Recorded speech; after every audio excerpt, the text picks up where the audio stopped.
Hey guys, so we're finally doing another Mikayla Nogueira catch up. I have kind of left this topic for a while. Like I said, I'm kind of collecting everything into one and then creating like a more cohesive video rather than just like little updates. But subscribe to the bell icon for engagement. If you don't, you will pour milk into your coffee and it'll be curdled.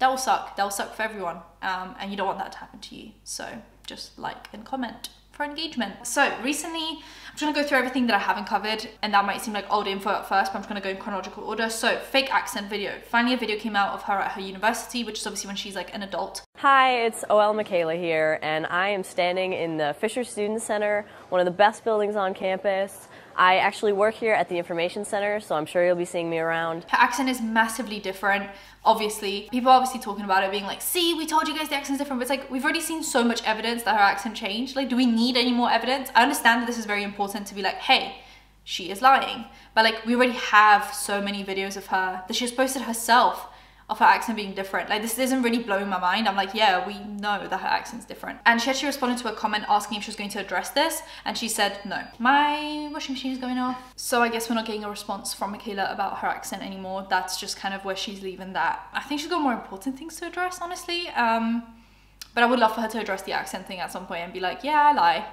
Because I think she has addressed it in the sense that she claims that she used to be really self-conscious about her accent, and that's why she changed it. But now people are thinking that she is going the other way and changing it, as in exaggerating it now. And I'd love to just hear what she normally sounds like when she just talks off camera. This story is actually really funny to me. I don't know why. I think it's just really funny. People have noticed that whenever she gets a comment being like, oh, you should try an eye balm, you should try a lipstick, you should try this, you should try Charlotte Tilbury, it's always coming from the same account that she's responding to. She'll make like a response TikTok and then use a certain product or something. It's always an account called Heart of Greg. And people have now gone back in this account and seen that it's her childhood friend. Like, it's a friend that even went to her wedding dress shopping with her. So clearly it's her friend. She's either got access to his account, like she's logged into his account and she just leaves a comment herself and then responds to it. So it gives her a prompt to be able to have a reason to film a video. So it's like, it gives her some kind of a prompt, for example, for a Charlotte Tilbury product, instead of just filming a Charlotte Tilbury product TikTok, which I don't know why she wouldn't just do that. Like, you don't need a prompt to film TikToks, but it makes it look like people are asking her about these products, which then makes sense why she talks about them. I don't know. Or she'll just send him a message and be like, hey, can you ask me this question? Like, tell me to use this product and I'll use it. However, it gets complicated when this person is like, oh, use an eye balm, I think you'll really like it. And then she does an eye balm video, which sounds really sponsored, but at the beginning, when she first posted the video, it doesn't have the paid partnership tag on it. And people are saying like, hey, this sounds like an ad. Hey, the amount of comments telling me to try an eye balm because my under eyes are extremely dry. I mean, it makes sense. We put lip balm on our lips to keep them hydrated. Why not do the same thing under the eyes? Rock Multi-Correction, Revive and Glow Eye Balm, and it has vitamin C in it, which I love. The packaging is so cute. It literally looks like a lip balm that you put under the eyes. Essentially, what this says it's going to do is help with the puffiness under the eyes, dark circles. It's going to wake up the under eye, give it a nice glow. It's from Target, by the way. You know what else I like? It goes on clear, and you don't have to use your fingers. Like, all you gotta use is this. No fingers needed. I'm obsessed with the fact that I don't have to use my fingers with this. All right, so you can immediately see the glow, and it feels very hydrating. This is like so easy to use. My under eyes look beautiful, and beautiful under concealer. And then after the L'Oreal scandal, people are going back, and now it's got the paid partnership thing on it, which means it was an ad the whole time. So she's making her friend give her prompts so that she has a reason to film a sponsored TikTok, allegedly. Which I think is kind of shady. Like, I just think this is just showing how obsessed with money she is. Like, I think genuinely there is an obsession with just making as much money as possible. Making money is not a bad thing. It doesn't make you a bad person, but I think doing it at all costs is starting to verge on that. So this is really interesting. I've never seen someone do that. Actually, back in the day, whenever people used to do Q&As, they would always, and I'm convinced, they would throw in a question from themselves about something that they wanted to address. So I have seen this before, but just not to this extent. People are also calling her out for her massive P. Louise PR box that she got. People are actually more calling out P. Louise than they're calling Mikayla out. Just saying like, why would P. Louise send her so much stuff? It's so wasteful. And I do think it's wasteful. I think most of those shades probably, or most of those products wouldn't even work for Mikayla. I think it's so much more. I actually have emailed brands recently and asked them to take me off their PR list because I went and decluttered a bunch of my stuff around the house, and I've just noticed how usually if I want a piece of makeup, I will buy it, and if I haven't bought it, it means I didn't want it. So to then get it in PR, typically it's not something that I would have picked out myself. So I just think maybe PR should change a little bit, where they kind of monthly, I have some brands that ask me like, hey, this is what we're launching, would you like to get it in PR? And then I can say yes or no depending on if I need that kind of product or not. But a lot of brands will just send you PR and it just clutters your house.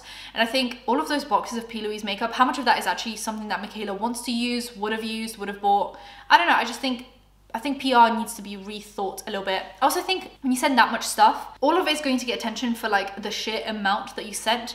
But I don't think any individual product is going to get as much attention as you want it to, which then doesn't really translate to sales. But anyway, P. Louise seems to be doing really well for themselves. I just don't think this really affects them that much. Yeah, I just think it would be more special to have, you know, someone ask these influencers like, hey, what product would you want? Like, send me your top 10 that you would like off our website and we'll send them to you. And then that builds excitement for the influencer to actually want to film with these products, rather than just getting like 10 boxes of stuff that it'll take ages to even get through all that stuff to then pick out things that they're like excited to use. I don't know, that's just my opinion on PR. I think this is problematic for Mikayla.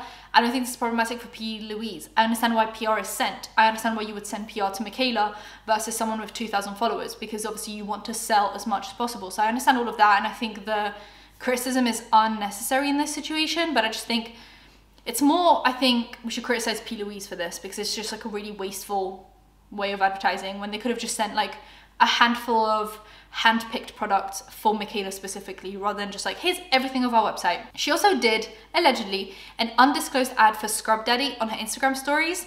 And if you watch this video and tell me that you don't think it's sponsored, like the way she speaks, the setup with her dog. What's that sound? Whoa, whoa, whoa, whoa, whoa, whoa, whoa. What do we have here?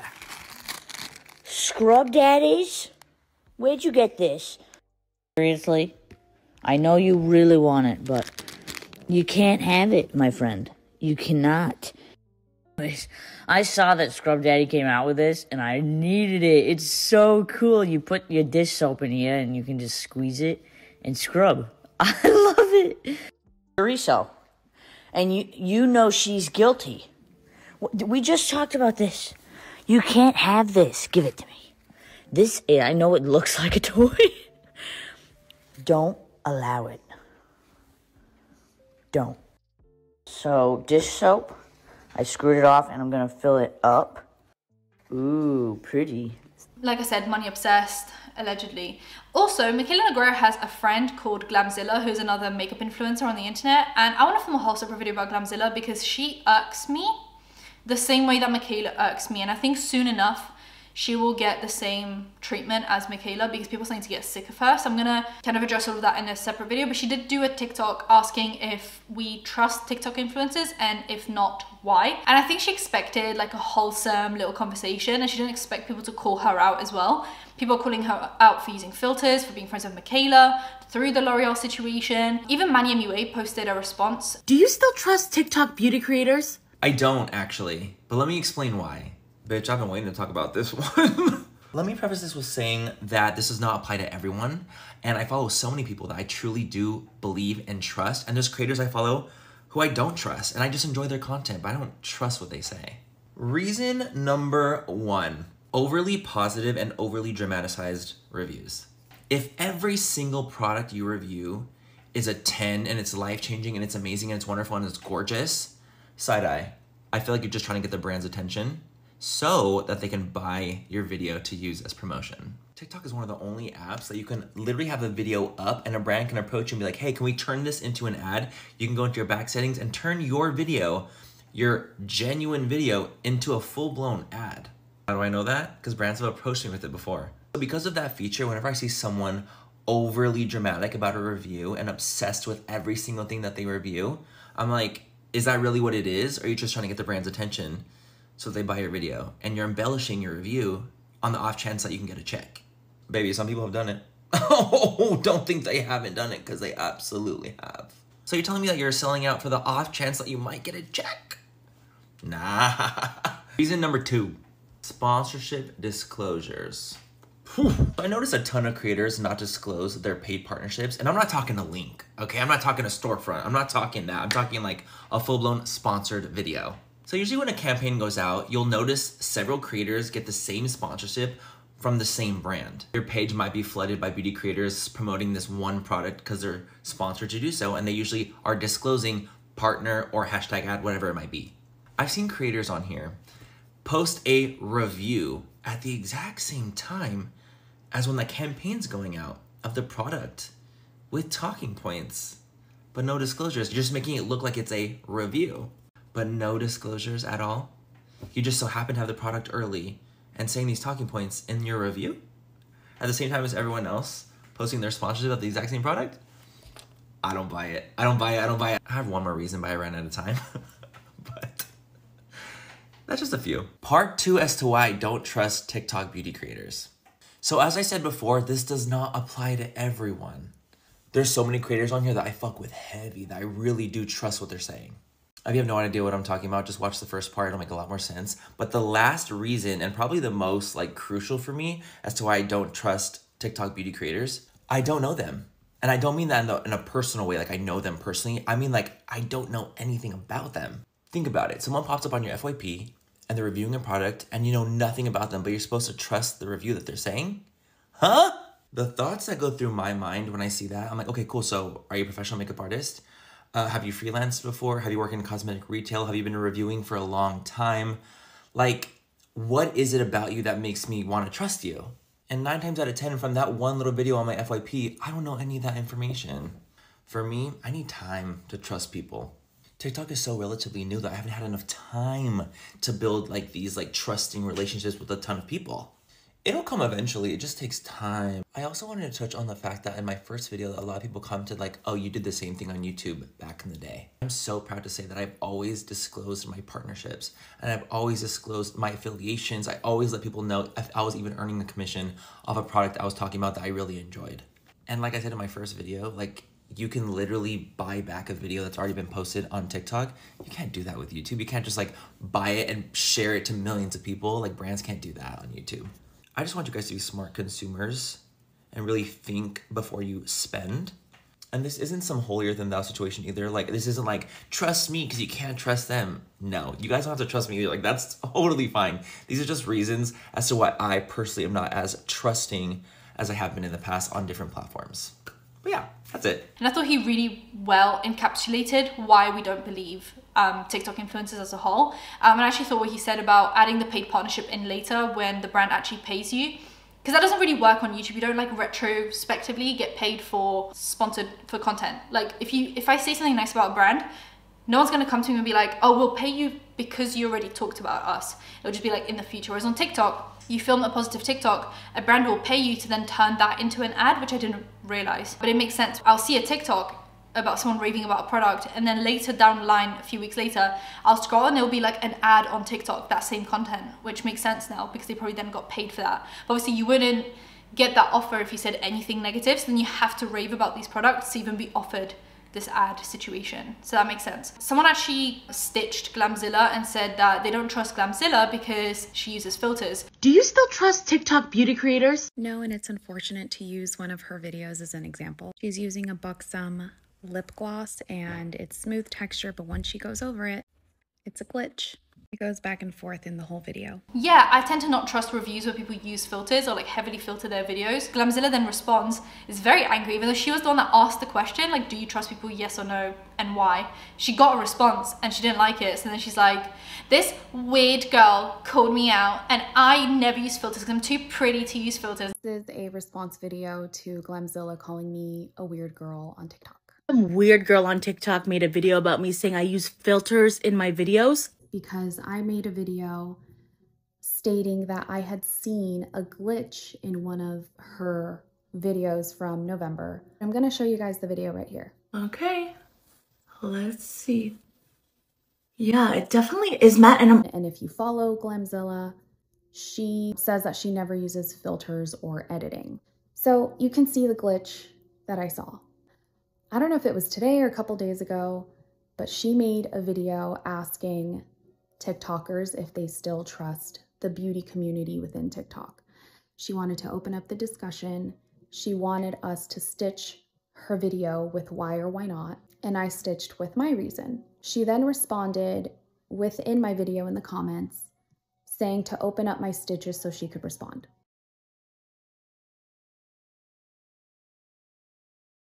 Because I stitched her video, she can't stitch mine. But I have to say that I was very surprised by her response. She could have said, I can totally understand why you think that in that video, and maybe explain why that's wrong or why whatever. But instead, she resorted to calling me a weird girl on her TikTok. Everybody uses filters. The thing is that she said that she didn't. And when I saw that glitch in the video, I brought it up. Otherwise, would I have cared? No. Glamzilla, opening up a discussion does not make you immune to being part of the discussion. I saw what I saw. I don't know where that glitch is from. It was enough for me to think, wait, was this filtered? I saw in the comments that you said you don't appreciate someone lying on your name. If you would have explained maybe the whole process on why it looks edited, I would have gladly apologized. You shouldn't have opened up the discussion if you didn't want to be part of it. Weird girl on TikTok made a video about me saying I use filters in my videos. Because really quick, I'm gonna explain how this all started, and then I'm gonna go to sleep. Glamzilla uploaded a video asking everyone to stitch her and tell her why they do or don't trust beauty influencers. I stitched her like she asked, and I brought up what I saw in one of her videos. And she saw that, called me a weird girl, which whatever. So I responded again and showed her what I saw in real time, the video. And then she came back into the comments and kept calling me weird and then blocked me. So I'm gonna go to sleep. You guys can duke it out in the comments. No one's calling you ugly. People are just saying use filters. And you did. We saw that. We saw you use filters. So I don't know why you would fight her on that and send a mob of angry fans that way when she literally answered a question that you asked. If you are too sensitive for answers to questions, don't ask the questions. Clearly you tried to start this discussion, but you're too sensitive for it. So just don't ever do that again. Because if you're just gonna ask a question and then when you get answers, send a mob of fans that person's way to hate and harass them, and fully well knowing how strict the community guidelines are on TikTok, you can get banned for literally anything. I keep on getting mass reported by Mikayla Nogueira fans on my TikTok account, and it leads to community guideline violations. Why would you do that? Don't ask the question if you don't want to hear the answer. And if you're gonna put someone's TikTok account at risk because you don't like the answer, then just don't ask the questions. Get on with your lipstick reviews and stuff. There was another thing where Glamzilla, Nikki Tutorials, and Jack and Hill all did the same CC cream review, and they all had the exact same brief. Today, we're doing something soft. Yeah, some of you really don't like seeing me live my full coverage fantasy. Okay, let's get started. This is the Aborian CC Red Correct. Now, I like using this on days where I have more redness. This really tones down the redness. I kind of use it as a primer. You know, on softer days, I don't like wearing the full shebang when it comes to foundation. And this just, look at that. It instantly takes away the redness. It blurs fine lines. On softer days, I don't want that full mask. I just really want the redness gone because that's my biggest insecurity. My middle name is redness. It's me. Now, if there's any areas I feel need a little bit more love, I take the Aborian CC cream in Claire to just kind of pinpoint double cover. I fill in my brows for an extra boost of confidence. Highlighter is a must, everyone, because people will literally think you've slept for a week when in fact you've been sleep deprived for a month. A little bit of bronzer to warm up the complexion. Some mascara and a corner lash. I don't usually do this, but I know you guys go hard for a lash. So here's a soft one. Soft for me. And a cute little ombre lip. Ooh!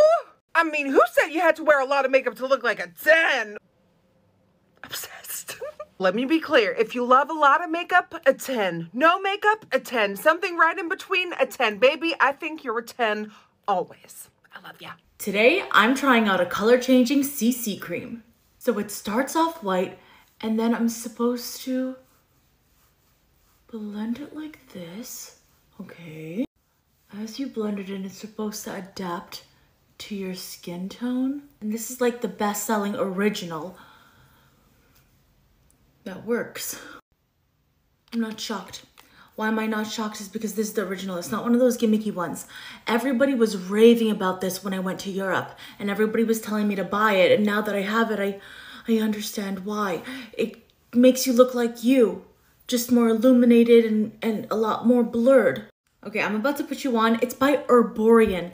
It's their Korean Skin Therapy CC Cream, High Definition Radiance Face Cream Skin Perfector. I use the shade Light. Okay, wow, I'm very impressed. But for Jaclyn Hill, she did it on her Instagram stories and claimed that it wasn't sponsored, but it was on her Amazon like shop front, I'm pretty sure. Okay, ignore my appearance. I just got home from the gym. It was such a good intense workout. I'm literally still shaking, but my rosacea is like in full swing right now, and I have like tomato face, right, from working out. So I thought this was the perfect time to try this CC Red Correct, because I've seen it all over TikTok, and I am so sick of having so much redness in my skin, and I'm so curious if this is actually going to work. Okay, this looks a little, let's just trust the process and see. Holy shit! I was like looking away for a second. Hold on. Yo, what? Okay, hold on. Did you just see what I saw? Like, I don't know why. I feel like I have to put more on. Wait. You guys, what? I have to look in the mirror. Oh? You guys, it literally looks like skin.